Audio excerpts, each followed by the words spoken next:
Quando a gente pensa em indústria cultural, a gente está pensando numa indústria de massa. Sim.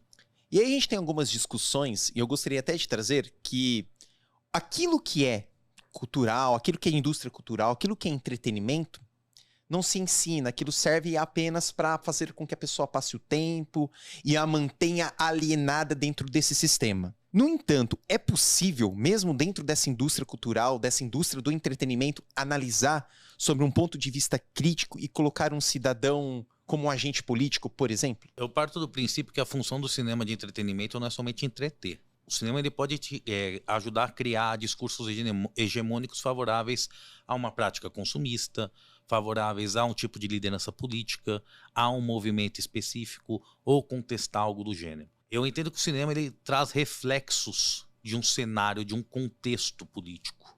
O diretor toma posicionamentos políticos que podem ser explícitos ou implícitos. Então existem nos filmes o que a gente chama de formas simbólicas.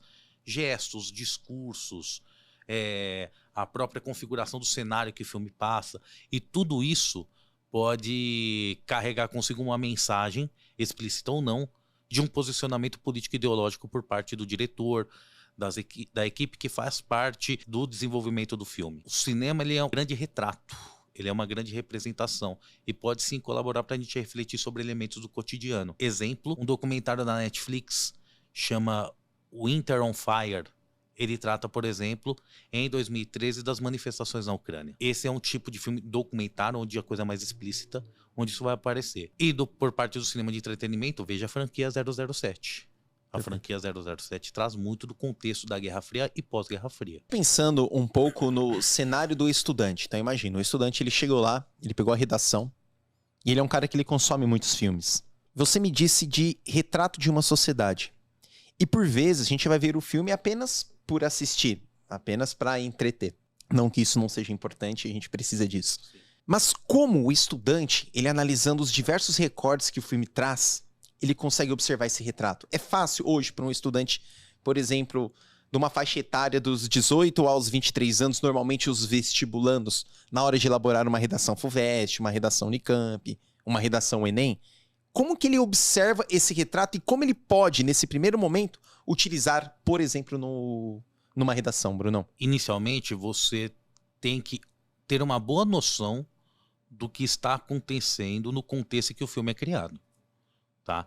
Então, você vai pegar, por exemplo, filmes como Batman Cavaleiro das Trevas Ressurge. O personagem Bane diz muito sobre aquele contexto. Tem um filósofo esloveno chamado Slavoj Žižek. Tem um livro chamado Lacrimae Rerum, um livro que foi lançado aqui no Brasil em 2009, que ele faz uma análise desse filme também. E ele fala sobre a relação do Bane, as ações do Bane no filme, estabelecendo aí um link com o que foi o movimento Occupy Wall Street, certo? Que vai acontecer posteriormente. Então, é importante você ter uma noção do contexto de alguns acontecimentos históricos, seja durante o filme, seja anteriores ou até posteriores, para você refletir. É necessário se manter atualizado, que esse é um ponto fundamental. E ter uma capacidade relacional. Acredito que isso é importante. Um esforço de estabelecer relações entre as coisas. Saber também quem é a direção do filme, quem produz, pode ser importante para você ver algumas tendências político-ideológicas. Mas, em suma, conhecer bastante o contexto de produção da película. Eu acho que isso é um ponto fundamental. E quando você fala em conhecer tendências políticas e ideológicas, eu quero trazer aqui um assunto que é extremamente claro para todo vestibulando, para todo cidadão, que é a Guerra Fria. E a Guerra Fria, talvez, no século XX, venha a ser o símbolo mais claro entre duas visões, ora antagônicas, ora não, que é o capitalismo e o socialismo. E é muito louco que nessa visão você tem o vilão e o herói. E quando a gente pensa em Guerra Fria nos Estados Unidos e na União Soviética, nessas narrativas que se constrói, que inclusive estamos assistindo isso na Ucrânia, a Ucrânia ela é quase que um palco do Muro de Berlim que não fora derrubado hoje. Sim. Um Muro de Berlim que não fora derrubado. A gente tem um filme, e não só um filme, ele é resultado de uma obra que são Os Vingadores, que trata a Guerra Fria no seu ponto mais claro possível. A gente pode pegar o filme Vingadores, pode pegar, por exemplo, o Street Fighter, né, o jogo. Então, os elementos sempre são muito claros entre um bem e o mal. E nos Vingadores, nós temos o Capitão América, a representação do soldado universal, da perfeição dos Estados Unidos, onde ele sozinho consegue fazer o que de fato os Estados Unidos vai promover em seus filmes Rambo ao longo da Guerra Fria, sempre se mostrando como o soldado perfeito. E quando a gente pensa nisso, era muito claro na Guerra Fria você identificar o vilão. Então, se você estava do lado azul, do lado dos Estados Unidos, o vilão era o lado vermelho, o lado soviético. E nos Vingadores, o Caveira Vermelha, é o vilão, é o perigoso. Inclusive, a cor vermelha fora difundida durante esse período como a cor do vilão. Sim. As crianças, vou pintar o vilão, pintava de vermelho. Isso já era uma construção do próprio filme, do próprio cinema, da própria obra. Hoje os tempos são outros, né, Bruno? A gente não tem mais a União Soviética, a gente não tem mais os Estados Unidos tal como nós tínhamos. Mas nós temos os vilões. E pensando em Vingadores, hoje, quem são os vilões dos Vingadores, se a gente pudesse fazer uma relação com uma redação? É interessante porque os tempos são outros, mas alguns mecanismos permanecem os mesmos. Vilão é todo aquele que, em tese, reprime as liberdades individuais. Pode reprimir as liberdades dos indivíduos. O que é um elemento muito caro, muito importante para as noções de sustentação ideológica do liberalismo, tá? Então, quando a gente pega, por exemplo, eu trabalho com uma ideia de obsolescência programada do cinema de entretenimento. Né? Todo filme dá margem para um novo começo, para um recomeço. Então, você tem que acompanhar uma serialização de filmes, serialização porque mantém relação entre si de fato, para poder entender o enredo como um todo.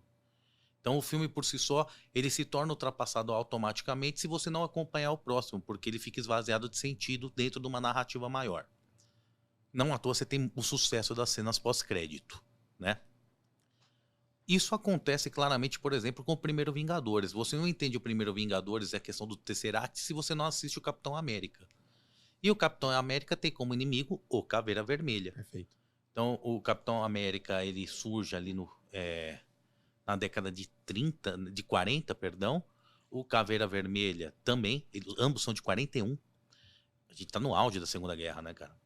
E o Caveira Vermelha é um nazista. Mais tarde, dentro dos quadrinhos, para se ter noção, vai surgir o Caveira Vermelha comunista. Década de 50.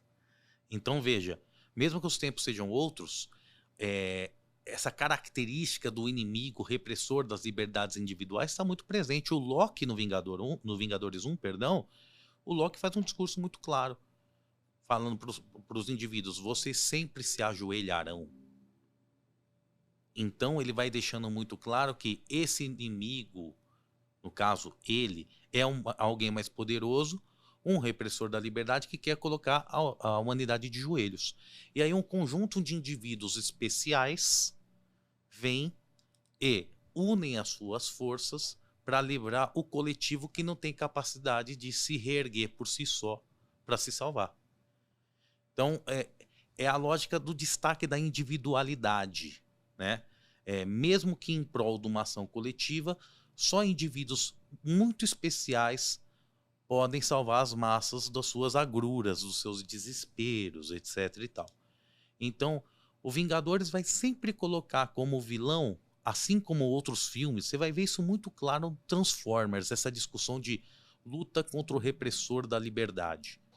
Não à toa o Optimus Prime, arranca a cabeça do Sentinel Prime, se não me engano, no Transformers 3, e mostra para a câmera.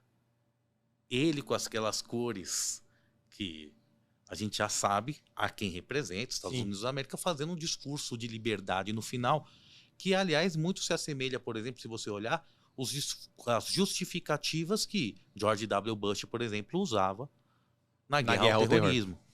Tá? Então, eu identifico essa questão do combate aos repressores da liberdade.